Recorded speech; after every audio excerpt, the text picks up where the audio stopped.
Demanda y comportamiento del consumidor. Capítulo 5. Resumen. 1. Las demandas del mercado o curvas de la demanda se explican a partir del proceso de selección que hacen los individuos de su canasta preferida de servicios y bienes de consumo. 2. Los economistas explican la demanda del consumidor mediante el concepto de utilidad, el cual denota la satisfacción relativa que un consumidor obtiene a partir del uso de diferentes bienes. La satisfacción adicional que se obtiene de consumir una unidad adicional de un bien recibe el nombre de utilidad marginal, donde el término marginal se refiere a la utilidad adicional o incremental. De acuerdo con la ley de utilidad marginal decreciente, a medida que aumenta la cantidad consumida de un bien, la utilidad marginal de la última unidad consumida tiende a reducirse. Los economistas suponen que los consumidores asignan sus limitados ingresos de modo que obtengan la mayor satisfacción o utilidad. Para maximizar la utilidad, un consumidor debe satisfacer el principio de equimarginalidad, de que las utilidades marginales del último dólar que se gasta en todos y cada uno de los bienes debe ser iguales. Solamente cuando la utilidad marginal por dólar es igual para manzanas, tocino, café y todo lo demás, el consumidor logrará la mayor satisfacción a partir de un ingreso limitado de dólares. Pero tenga cuidado en advertir que la utilidad marginal de una botella de perfume de $50 la onza no es igual a la utilidad marginal de un vaso de Coca-Cola de 50 centavos. Más bien, sus utilidades marginales divididas entre el precio por unidad son iguales en la asignación óptima del consumidor. Es decir, sus utilidades marginales por último dólar UM dividido P se igualan. La utilidad marginal igual o beneficio por unidad de un recurso es una regla fundamental de elección. Tome cualquier recurso escaso como el tiempo. Si desea maximizar el valor o la utilidad de dicho recurso, asegúrese de que el beneficio marginal por unidad del mismo sea igual en todos los usos. Punto 4. Punto 5. La curva de la demanda para todos los consumidores se deriva de sumar horizontalmente la curva de la demanda individual de cada consumidor. Una curva de la demanda puede desplazarse por muchas razones.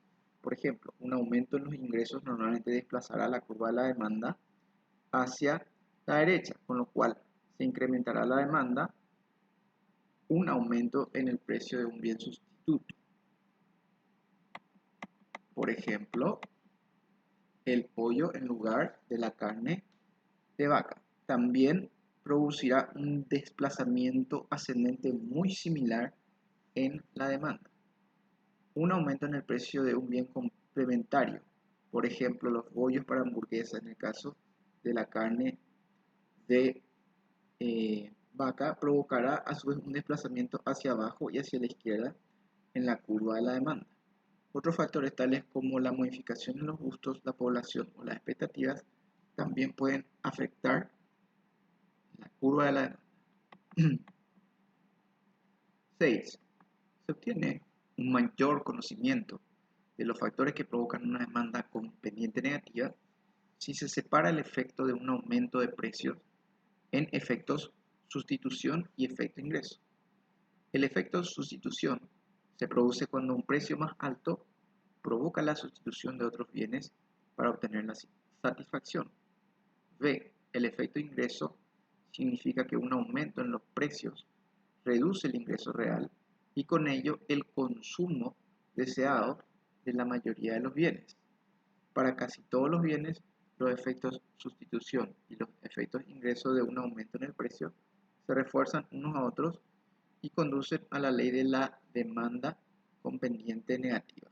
La respuesta cuantitativa de la demanda al ingreso se mide con la elasticidad de ingreso, la cual es el cambio porcentual en la cantidad demandada dividida entre el cambio porcentual en el ingreso.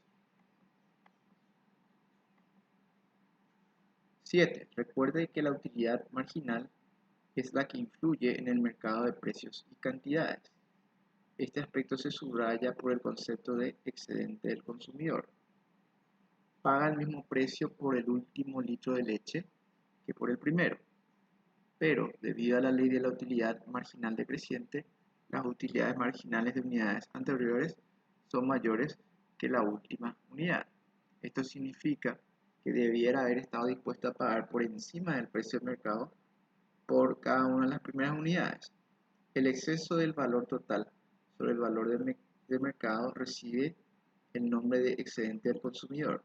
Este último refleja el beneficio que se obtiene de poder comprar todas las unidades al mismo precio bajo.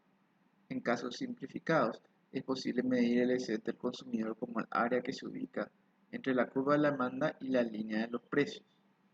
Es un concepto relevante para muchas decisiones públicas, como decidir cuándo la comunidad debe incurrir en los fuertes gastos de una carretera o de un puente, o cuándo separar tierra para destinarla a una zona protegida.